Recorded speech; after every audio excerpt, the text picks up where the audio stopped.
आज हम लोग अभी जो सिलेबस है एमसीआरई का for double AO and assistant, इसमें हम लोग अभी डिकोड करेंगे कि क्या क्या सिलेबस है। एक्चुअली में उन्होंने कुछ ऐसा तो प्रोवाइड किया नहीं है स्पेसिफिकली जो कि हम लोग डिकोड कर सकें। उन्होंने बस दिया हुआ है जनरल एडमिनिस्ट्रेशन, ऊपर आप देख सकते हैं सीसीएस रूल्स, एफआरएसआर, बेसिक कंप्यूटर। तो बेसिक कंप्यूटर तो हालांकि हम अलग से मैं प्रोवाइड करूँगा ही करूँगा, लेकिन जो जनरल एडमिनिस्ट्रेशन है, सीसीएस रूल है, एफआर एंड एसआर है, तो इसमें बहुत से टॉपिक आ जाते हैं। जनरल एडमिनिस्ट्रेशन में बहुत से टॉपिक आ जाते हैं।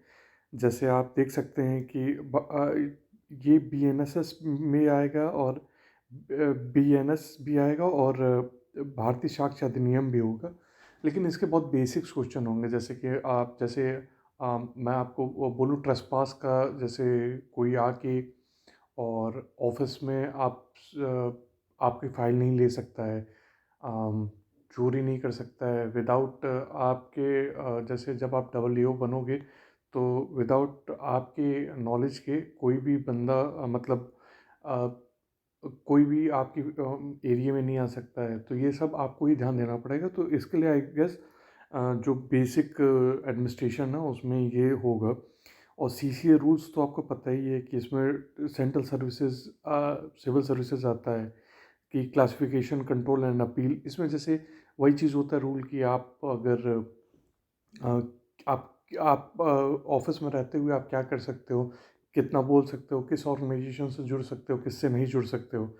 फिर चिल्ड्रंस एजुकेशन असिस्टेंस जो होता है कि क्या क्या मतलब rules and policies for financial assistant जो होता है। फिर कंडक्ट रूल्स होता है कि जैसे क्या क्या कोड ऑफ कंडक्ट होता है, जो गाइडलाइंस दी जाती हैं कि एक सिविल सर्वेंट या जो पब्लिक सर्वेंट है वो कैसे बिहेव करेगा, या क्या कपड़ा पहन सकता है, या क्या उसके ऑर्गेनाइजेशन का कोड रहेगा। तो उस हिसाब से फिर कॉन्स्टिट्यूशन ऑफ इंडिया में जो छोटे मोटे टॉपिक्स हैं, जैसे फंडामेंटल राइट्स, डीपीएसपी हो गया, स्ट्रक्चर ऑफ गवर्नेंस हो गया, ये गवर्नेंस में टॉपिक आएगा। फिर कंज्यूमर प्रोटेक्शन एक्ट की जैसे आप जैसे कहीं पे भी आप अगर किसी को सर्विस दे रहे हो तो जो कंज्यूमर है वो आपके ऊपर क्या क्या मतलब एक तरीके से क्या क्या आपके ऊपर चार्जेस कर सकता है, और आप उसको क्या क्या मतलब अगर कोई प्रॉब्लम अराइज होती है, जैसे लीगल कई प्रॉब्लम अब आज के टाइम में जो प्रेजेंट टाइम है उसमें लीगल जो प्रॉब्लम्स हैं वो ज़्यादा अराइज होती हैं। तो उसको कैसे आप एडीआर के थ्रू ख़त्म कर सकते हो। फिर delegation of financial powers and rules, तो procedure for delegating financial powers in government institution. तो ये फाइनेंशियल को लेके है। और जनरल फाइनेंशिंग रूल्स, तो procedure for managing government finances and procurement, जैसे पैसा आता है तो कैसे उसको यूज़ करना है, और ऑर्गेनाइजेशन आप कैसे अकाउंटेबल ऑर्गेनाइजेशन के लिए कहाँ पे कितना पैसा जा रहा है, और वो जा रहा है तो सही जगह जा रहा है कि नहीं जा रहा है। फिर जनरल पूर रेसिडेंशियल एकोमोडेशन रूल्स, तो एकोमोडेशन रूल्स जो होता है जो गवर्नमेंट सर्वेंट्स को मिलता है, जैसे अभी अगर आप डबल एओ में एम्स में जाओगे तो आपको मोस्ट प्रोबेबली आपको अंदर ही घर मिल जाएगा। तो उसके क्या रूल्स होते हैं, टाइप 2, टाइप 3, टाइप 4, टाइप 5, तो इस टाइप के जो घर होते हैं, तो ये इन्फॉर्मेशन होती है। प्रोविडेंट फंड रूल्स तो आप समझ ही रहे हो कि प्रोविडेंट फंड कटवाना पड़ता है, जीपीएफ कंट्रीब्यूशन होता है, तो ये सब होता है। फिर जनरल रूल हो गया पे ज्वाइनिंग टाइम, मतलब ज्वाइनिंग के लिए जैसे अभी अगर आपका कल को ईओ निकल गया तो कब ज्वाइन करना होगा, उसके बाद से फिर पे कितना आपको मिलेगा। फिर ग्रुप इंश्योरेंस स्कीम जो होता है वो पूरी मतलब जितने भी आपके साथ में लोग काम कर रहे हैं उन सब का मिला के होता है। फिर हाउस रेंट अलाउंस, एचआरए के बारे में आप जानते ही हो कि परसेंटेज कब बढ़ता है, और जब डीए पूरा जब डीए कितना परसेंटेज हो जाएगा तो एचआरए 50% हो जाएगा, कितने परसेंटेज पे कितना मिलता है, ये सब चीज़ें। इनकम टैक्स जैसे टैक्स कैलकुलेशन, एग्जाम्पशन और कंपाइल्स रूल, जैसे आपके जो अंडर में काम कर रहे होंगे या जो लोग कॉमर्स के थ्रू ज्वाइन कर रहे होंगे उनका काम यही होता है कि टैक्स जो लेना है सारे एम्प्लॉय से वो कैसे कंपाइलेशन में ले आना है, कंप्लाइंस करना है इस रूल को। फिर लीव रूल्स जैसे कितने टाइप के होते हैं, जैसे आप एक्स्ट्रॉर्डनरी लीव पे जा सकते हो। फिर आप 14 दिन का ले सकते हो छुट्टी। फिर मेडिकल लीव्स होते हैं, तो कितने आप लीव ले सकते हो, कितना अलाउड है। जैसे और भी जैसे हो गया एजुकेशन लीव हो गया, तो कितने टाइम के लिए ले सकते हो, उसके क्या रूल्स हैं, क्या आप 5 साल के अंदर ले सकते हो कि नहीं, 5 साल के बाद ले सकते हो कि नहीं, ये रूल्स हैं। तो ये इसके भी क्वेश्चन बनेंगे। उसके बाद से फिर ट्रैवल कंसेशन रूल्स हैं, जो ट्रैवल के लिए पैसे दिए जाते हैं आपको, कि क्या क्या मतलब रूल्स हैं कि आप कितना पैसा ले सकते हो, कितने साल में ले सकते हो। ये भी आपके क्वेश्चन इससे बनेंगे। मैनुअल ऑन ऑफिस प्रोसीजर, तो जैसे सब सारे ऑफिस का अलग अलग प्रोसीजर होता है। जैसे इनकम टैक्स का अलग होता है, ईपीएफओ का अलग होता है। जहाँ अभी एम्स का अलग होगा क्योंकि मेडिकल डिपार्टमेंट है, सबके अलग अलग मैनुअल वो होते हैं। फिर मेडिकल अटेंडेंस रूल्स, तो जैसे आप लोग जब ऑफिसर बनोगे, डबल एओ बनोगे, तो जैसे ये सब आपको देखना पड़ेगा कि टाइमिंग क्या क्या होती है, और कौन से डॉक्टर कौन से टाइमिंग में जा रहे हैं, किसकी कहाँ पे लग रही, किसकी नाइट ड्यूटी है, किसकी डे ड्यूटी है, किसकी इवनिंग ड्यूटी है। तो ये सब है। नेशनल पेंशन सिस्टम, तो एनपीएस आप जानते हैं, अभी एनपीएस चल रहा है।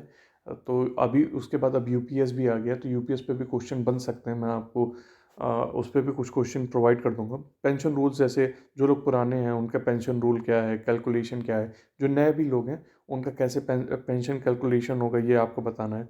फिर पोस्ट ऑफिस एक्ट जो होते हैं, कि ऑपरेशन सर्विसेज और रेगुलेशन ऑफ पोस्टल डिपार्टमेंट कैसे है। उसके बाद प्रिवेंशन ऑफ करप्शन, जैसे आपको लॉ देखना है कि करप्शन ना हो रहा हो, कोई उसमें से लीकेज ना हो रहा हो। जैसे जो पैसे आते हैं गवर्नमेंट की तरफ से, उसमें कोई लीकेज ना हो रहा हो। अगर कोई गलत काम कर रहा है तो उस पर पेनल्टी हो। फिर प्रिवेंटिव मेजर्स लेना, जैसे आप मतलब मतलब कोई करप्शन ना करे, इसके लिए आपको प्रिवेंटिव मेजर लेना पड़ेगा। फिर प्रिवेंशन ऑफ मनी लॉन्ड्रिंग, जैसे कुछ पैसे आते हैं जो बहुत बल्क में आते हैं, जैसे क्वार्टर्स बनवाने के लिए या मेडिसिन के लिए बहुत ज़्यादा पैसे आते हैं। तो वो पैसे मतलब जैसे क्या होता है कि तरीके से तो ये होता करना नहीं चाहिए, लेकिन बहुत से ऐसे हॉस्पिटल्स होते हैं जो पुरानी दवाइयाँ मतलब दवाइयों का वो ख़राब कर देते हैं, मतलब जो क्वालिटी है वो ले लेते हैं। हालांकि अब ऐसा बहुत कम जगह हो रह गया क्योंकि अब जेनरिक मेडिसिन हो गई है, लेकिन फिर भी देयर आर स्टिल बहुत चांसेस हैं। अभी कई दवाइयाँ ऐसी हैं जो महंगी आती हैं और गवर्नमेंट सीधे प्रोवाइड करती है। उसके बाद से फिर prevention of sexual harassment of women at work place, तो ये आपको कल मैंने अभी अपने टॉपिक में पढ़ाया था विशाखा गाइडलाइंस के बारे में।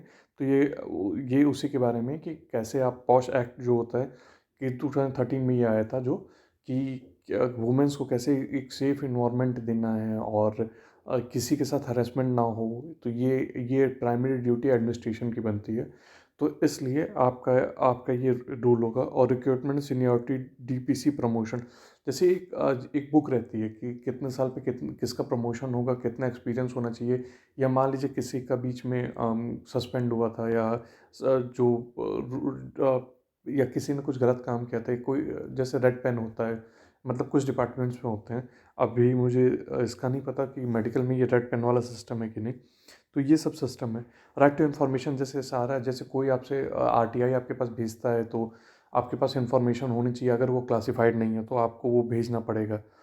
फिर ट्रैवल अनाउंस, जैसे आपका पेट्रोल का हो गया। उसके बाद से कोई ऑफिशियल काम के थ्रू एम्स जैसे हो गया, तो उसके लिए कोई काम जा रहा है मुंबई या दिल्ली, तो अपने प्लेस से जहाँ जितने दूर जा रहा है उसको वहाँ से आने का पैसा कितना मिलेगा, यह सब कुछ।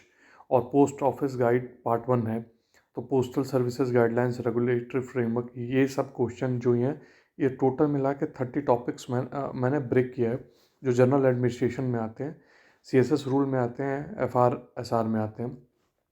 तो इससे आपको एक अच्छा आइडिया मिल जाएगा कि क्या क्या हमें तैयार करना है, क्या क्या हमें तैयार नहीं करना है, किस में कितना टाइम देना है, किस में कितना टाइम नहीं देना है। इसके आगे मैं आपको बताऊंगा, क्योंकि इसमें मैक्सिमम जो टॉपिक्स हैं, अगर कॉन्स्टिट्यूशन ऑफ इंडिया को छोड़ दिया जाए और बीएनएस को छोड़ दिया जाए और साक्ष्य अधिनियम को छोड़ दिया जाए, तो सीसीए रूल्स थोड़ा इंपॉर्टेंट है, कंडक्ट रूल्स थोड़ा इंपॉर्टेंट है, फिर आपका इनकम टैक्स थोड़ा सा इम्पोर्टेंट है।